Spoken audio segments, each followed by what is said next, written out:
എണ്ണയിലൊന്നും മുക്കി പൊരിക്കാതെ എന്നാലാണെങ്കിലോ പെട്ടെന്ന് ഉണ്ടാക്കിയെടുക്കാൻ പറ്റുന്ന ഒരു സ്നാക്കിൻ്റെ റെസിപ്പിയാണ് വേണ്ടെങ്കിൽ ഇത് സേവ് ചെയ്ത് വെച്ചോളിട്ടാ.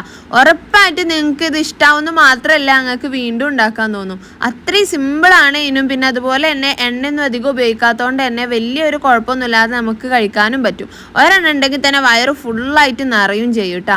അപ്പോൾ എന്തായാലും നമ്മളിതാ ഇതുപോലൊരു പാൻ അടുപ്പത്ത് വെച്ചിട്ട് അതിലേക്ക് വെളിച്ചെണ്ണ ഒഴിച്ചു കൊടുത്തിട്ട് കുറച്ച് കൂടുതൽ സവാള ഇതുപോലെ വളരെ കുഞ്ഞിതായി കട്ട് ചെയ്തിട്ടുണ്ട്. അത് നമുക്ക് ഒന്നോ രണ്ടെണ്ണോ എങ്ങനെ വേണമെങ്കിലും എടുക്കാം കേട്ടോ. വലുതാണെങ്കിൽ ഒരെണ്ണം എടുത്താൽ മതി. ഒരു മീഡിയം വലുപ്പത്തിലൊക്കെ ആണെങ്കിൽ 2 സവാള എടുത്തിട്ട് വളരെ ചെറുതായി കട്ട് ചെയ്തിട്ട് ഇതുപോലെ വഴറ്റി കൊടുക്കുക. ഇഞ്ചി വെളുത്തുള്ളി പേസ്റ്റും കൂടി ചേർത്ത് നല്ലോണം വഴറ്റി കൊടുക്കുക. എന്നിട്ട് അതിലോട്ട് ഇതുപോലെ ഒരു കിഴങ്ങ് എടുത്തൊന്ന് ഗ്രേറ്റ് ചെയ്തിട്ട് അതും കൂടെ ചേർത്ത് കൊടുക്കുന്നുണ്ട് കേട്ടോ. ഇനിയിപ്പോൾ ഇതിന് പകരം നിങ്ങൾക്ക് കിഴങ്ങ് പുഴുങ്ങി വെച്ചിട്ടുണ്ടെങ്കിൽ അത് ഉടച്ച് ചേർത്താലും കുഴപ്പമില്ലാതെ ഏതാണ് നിങ്ങളുടെ ഇഷ്ടം പോലെ ചെയ്യുക. എന്നിട്ട് അത് നന്നായിട്ടൊന്ന് വഴറ്റി വേവിച്ചെടുക്കണം.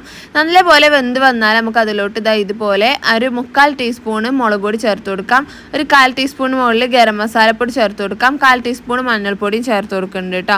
ഈ 3 പൊടികൾ തന്നെ ഇടണുള്ളൂ. എന്നിട്ട് നല്ലോണം ഒന്ന് മിക്സ് ചെയ്ത് കൊടുക്കുക. എല്ലാം കൂടി ഒന്ന് മിക്സ് ആക്കി എടുത്തതിന് ശേഷം ലാസ്റ്റായിട്ട് കുറച്ച് നമ്മുടെ ചിക്കൻ ഒന്ന് ഷ്രെഡ് ചെയ്തിട്ട്, അതായത് ഓൾറെഡി നമ്മൾ വേവിച്ച് വെച്ചിട്ടുള്ള ചിക്കനാണ്, അത് മിക്സിയിലിട്ടൊന്ന് കറക്കി എടുത്തിട്ട് അതും കൂടി ഇട്ട് കൊടുക്കുക കേട്ടോ. എന്നിട്ട് ഇതേപോലെ നന്നായി മിക്സ് ചെയ്ത് കൊടുക്കുക. പിന്നെ പറഞ്ഞാൽ കുറച്ച് മല്ലിയിലും കൂടെ ചേർത്തിട്ടുണ്ടെങ്കിൽ നമ്മുടെ മസാല ഇവിടെ ഏകദേശം റെഡിയാണ്.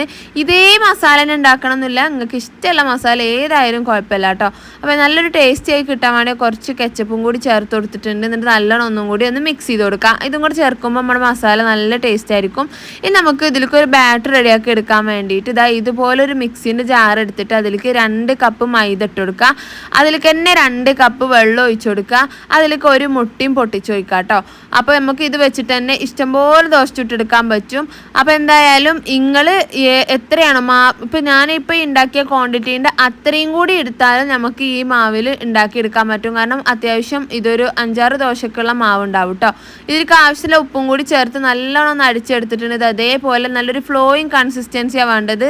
നമുക്ക് ഇങ്ങനെ ഒഴിച്ച് ഇങ്ങനെ ഒരു ചുറ്റിച്ച് ചുട്ടെടുക്കാൻ പറ്റണം. ആ ഒരു രീതിയിലുള്ള ഒരു ബാറ്റർ ആയിരിക്കണം കേട്ടോ. എന്നിട്ട് ഞാൻ വലിയ നോൺ സ്റ്റിക്കിൻ്റെ പാനാണ് എടുത്തിട്ടുള്ളത്. എന്നിട്ട് വലിയ ദോശ ഒരു 3 എണ്ണം ചുട്ടെടുത്തിട്ടുണ്ടായിരുന്നു. ഇതേപോലെ ആ ഒരു 3 എണ്ണം വെച്ചിട്ട് തന്നെ നമുക്ക് ഇഷ്ടംപോലെ സ്നാക്ക് ഉണ്ടാക്കിയെടുക്കാൻ പറ്റും. അപ്പോൾ ഇതേപോലെ നമ്മൾ ചുട്ടെടുത്ത ദോശനെ ഇങ്ങനെ വെച്ച് കൊടുത്തിട്ട് അതിൻ്റെ മുകളിൽ നമുക്ക് നമ്മുടെ മസാല അങ്ങ് പരത്തി കൊടുക്കാം കേട്ടോ. സാൻഡ്വിച്ചിൻ്റെ മുകളിലൊക്കെ പരത്തുന്ന പോലെ. അതിന് ശേഷം നമുക്ക് ഇതേമാതിരി ഒരു കത്തി കൊണ്ട് സെൻറ്ററിൽ നിന്ന് ഇതേപോലെ അറ്റത്തേക്ക് ഒരു വരഞ്ഞു കൊടുക്കണം. എന്നിട്ട് നമുക്ക് ഇതിനെ അങ്ങ് ഇങ്ങനെ മടക്കി കൊടുക്കാം കേട്ടോ. ത്രികോണാകൃതിയിൽ നമുക്കിതിനെ മടക്കി കൊടുക്കണം. ഇതേപോലെ. അപ്പോൾ നമുക്കിങ്ങനെ ലെയറായിട്ട് കിട്ടും. അപ്പോൾ അതേപോലെയാണ് ചെയ്തെടുക്കുന്നത്. ഇതേപോലെ ഇങ്ങനെ മടക്കി കൊടുത്ത ശേഷം ഇതിൻ്റെ അറ്റഭാഗം ഒന്ന് കൈ വെച്ച് ഒന്ന് പ്രസ് ചെയ്ത് കഴിഞ്ഞാൽ അതൊന്ന് അമർന്ന് നിന്നോളും. കാരണം ഓൾറെഡി നമ്മുടെ സോഫ്റ്റ് ആയിട്ടുള്ള അപ്പാണ്. അപ്പോൾ അതിങ്ങനെ കൂട്ടി ചേരണം എന്നുണ്ടെങ്കിൽ ജസ്റ്റ് ഒന്ന് കൈ കൊണ്ടൊന്ന് അമർത്തി കൊടുത്താൽ മാത്രം മതി. ഇനി നമ്മളിത് എണ്ണയിൽ പൊരിച്ചെടുക്കുന്നതിന് പകരം ഇതുപോലെ ഷാലോ ഫ്രൈ ചെയ്തിട്ടാണ് എടുക്കുന്നത്. അതിന് വേണ്ടിയിട്ട് പാനിൽ ഇതുപോലെ കുറച്ച് വെളിച്ചെണ്ണ ഒന്ന് ആക്കി കൊടുത്തിട്ട് ഇതുപോലെ തിരിച്ചും മറിച്ചൊക്കെ ഇട്ട് നല്ലോണം ഒന്ന് മൊരിയുന്നത് വരെ ഒന്ന് പൊരിച്ചെടുക്കുക. 2 സൈഡും നല്ലപോലെ ഒന്ന് മൊരിഞ്ഞ് നല്ല അടിപൊളിയായിട്ട് വന്നാൽ നമുക്കിത് എടുക്കാം കേട്ടോ. ഇനി നമുക്കിതിനെ കട്ട് ചെയ്തിട്ട് യൂസ് ചെയ്യാം.